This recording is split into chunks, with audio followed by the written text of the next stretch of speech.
Dites-moi, pensez-vous vraiment être maître de vos décisions? Vraiment. Que diriez-vous si une simple odeur de pain chaud, ou la couleur d'un vêtement, ou même une chanson à la radio pouvait vous faire changer d'avis? Ou vous rendre plus généreux, sans même que vous en ayez conscience? C'est exactement la question au cœur de notre discussion.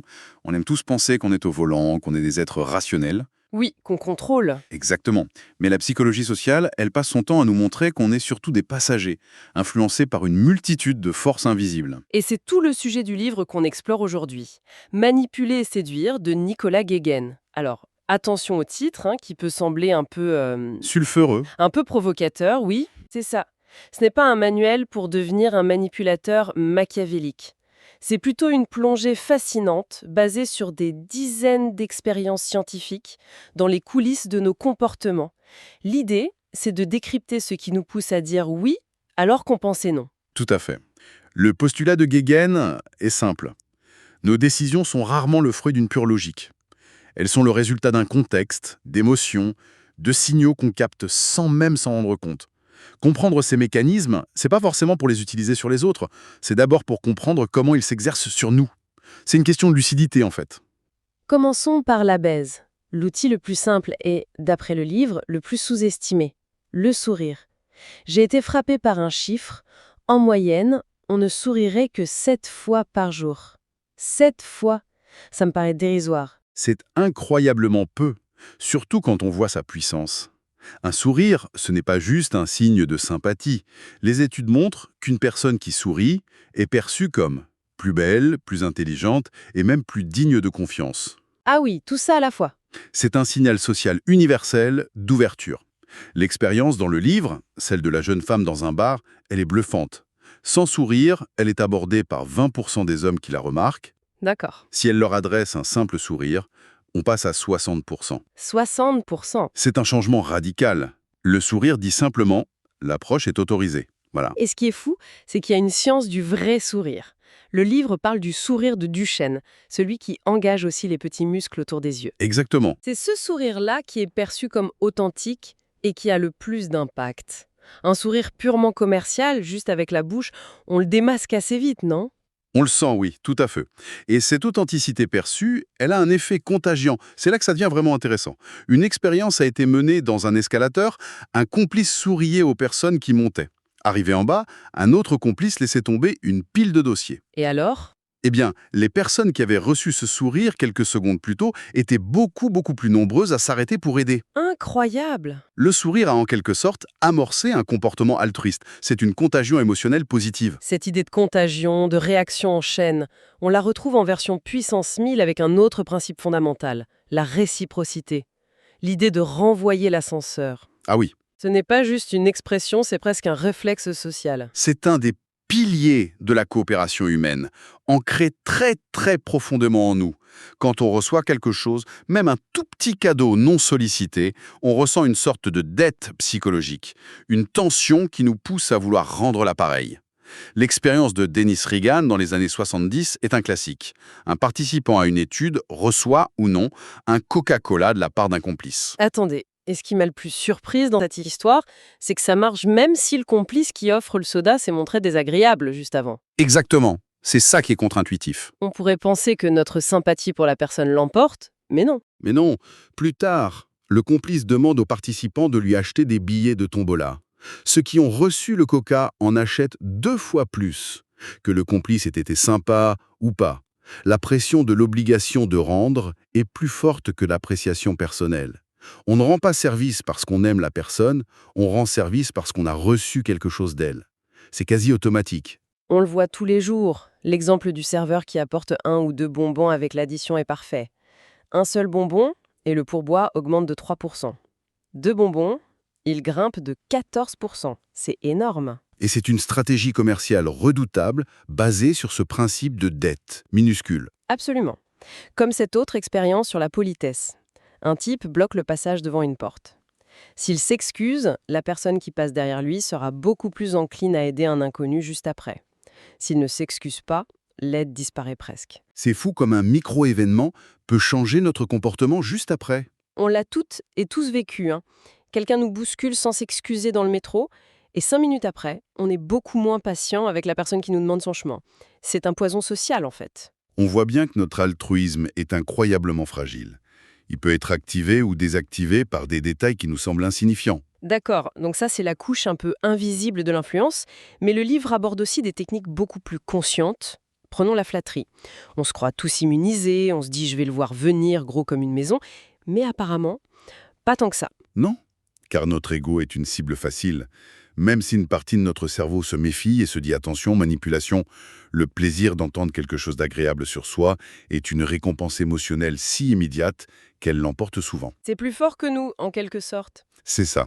Une serveuse qui, après votre commande, vous dit simplement « c'est un excellent choix », active ce circuit de la récompense. Et ça se traduit par de meilleurs pourboires. Et dans le jeu de la séduction, c'est encore plus puissant. Le livre cite cette expérience où un homme demande son numéro à une femme dans la rue. Une demande directe, c'est environ 9% de succès. Ce qui est déjà pas si mal. Mais s'il fait précéder sa demande d'un compliment, même un peu bateau, du genre Excusez-moi, je vous trouve très élégante », le taux de réussite passe à 22%. Plus du double. Le compliment a ouvert une porte. C'est une forme de préparation du terrain. Et dans cet arsenal, il y a aussi l'humour. Le vieil adage « femme qui rit à moitié dans son lit » est vérifié par les études, mais avec une répartition des rôles très précise. Oui, c'est ça qui est intéressant. Ce n'est pas symétrique. Non. Les études de Guéguen montrent que les femmes sont massivement attirées par les hommes qui sont producteurs d'humour, ceux qui les font rire. C'est perçu comme un signe d'intelligence, de créativité. Un bon capital génétique en quelque sorte. Voilà. Inversement, les hommes sont plus attirés par les femmes qui sont réceptrices de leur humour, celles qui rient de leurs blagues. Bien sûr, ce sont des moyennes qui reflètent des schémas culturels. Bien sûr. L'idée n'est pas de dire une femme ne doit pas être drôle, mais de comprendre que dans le jeu de séduction initial, l'humour est souvent perçu à travers un prisme de statut et de dominance. D'accord. Donc on a la flatterie, l'humour. Mais si on veut aller plus loin et vraiment convaincre quelqu'un, faire évoluer son opinion, quels sont les leviers? Le premier, le plus évident, c'est la crédibilité. L'effet de source. Une même info n'a pas le même poids selon qui la donne. L'exemple historique cité est parfait. Dans les années 50, en pleine guerre froide, on présente un article sur la faisabilité d'un sous-marin nucléaire à des Américains. Si la source est Robert Oppenheimer, le père de la bombe atomique, ils sont convaincus. Logique. Si on attribue le même texte à la Pravda, le journal soviétique, non seulement ils ne sont pas convaincus, mais leur opinion contraire est renforcée. On fait confiance à l'expert. Mais il y a un autre facteur, beaucoup plus subtil, c'est la similarité.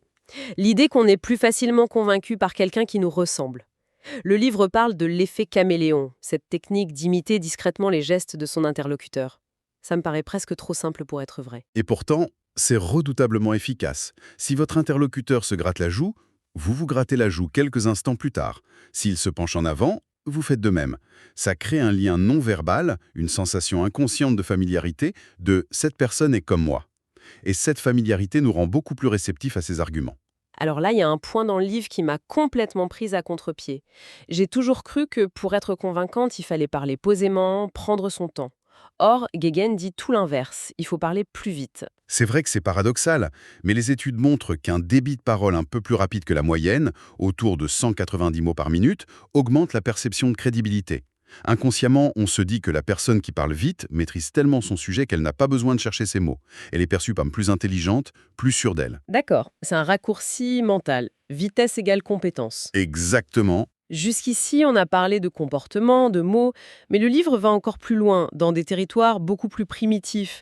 L'influence de nos sens. Ce qu'on sent, ce qu'on entend, ça nous manipule en permanence. Ah oui, là, on court-circuite complètement l'analyse rationnelle. On s'adresse directement à notre cerveau limbique, celui des émotions. Prenez les odeurs.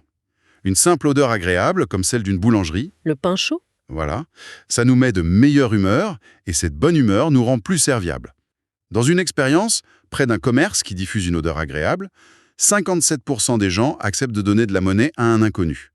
Loin de l'odeur, on tombe à 19%. La différence est folle.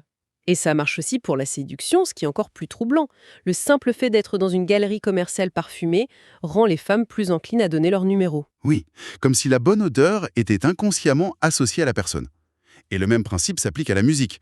Ce ne sont pas que le rythme ou la mélodie qui nous influencent, mais les paroles elles-mêmes. Une étude a fait écouter à des femmes soit une chanson romantique, « Je l'aime à mourir » de Francis Cabrel, Un classique? soit une chanson neutre, « Juste après, un jeune homme les abordait. Celles qui avaient écouté la chanson romantique ont été beaucoup plus nombreuses à accepter de donner leur numéro. Les paroles ont amorcé un état d'esprit romantique. Ce qui nous amène à la dernière partie du livre, qui est presque une boîte à outils de l'apparence. Parce que le plus vieux cliché du monde, l'habit fait le moine, Porter des lunettes vous fait paraître plus intelligent, plus consciencieux, plus honnête. Sur la base d'une simple photo, une personne est jugée comme appartenant à une catégorie socio-professionnelle supérieure dans 58% des cas si elle porte des lunettes, contre 26% sans. c'est un marqueur de statut intellectuel très fort. Et pour les vêtements, l'exemple de la cravate est parlant. C'est un symbole de statut qui modifie le comportement des autres. Oui, des chercheurs ont observé que les passants évitent systématiquement de passer entre deux hommes en costume cravate qui discutent, alors qu'ils n'hésitent pas si les mêmes hommes sont en tenue décontractée. C'est une forme de respect inconscient du statut. Et pour finir, le maquillage. Ces effets vont bien au-delà de l'esthétique. Oui, une femme maquillée n'est pas seulement perçue comme plus attirante. Elle est aussi perçue comme en meilleure santé, plus confiante et, c'est là que c'est intéressant, plus compétente professionnellement. Il y a un effet de halo sur toutes ces autres qualités perçues. Ce parcours à travers ce livre est assez vertigineux. Il nous montre à quel point nous sommes des créatures sociales, dont les décisions sont constamment façonnées par une myriade de détails auxquels on ne prête jamais attention. Un sourire, la couleur d'une chemise, une odeur, ce sont toutes ces petites clés qui, sans qu'on le sache, ouvrent ou ferment les portes de nos interactions. Et c'est là, je pense, le message le plus important du livre.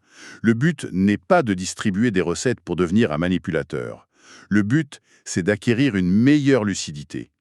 Une lucidité sur ce qui motive nos propres actions et sur ce qui motive celles des autres.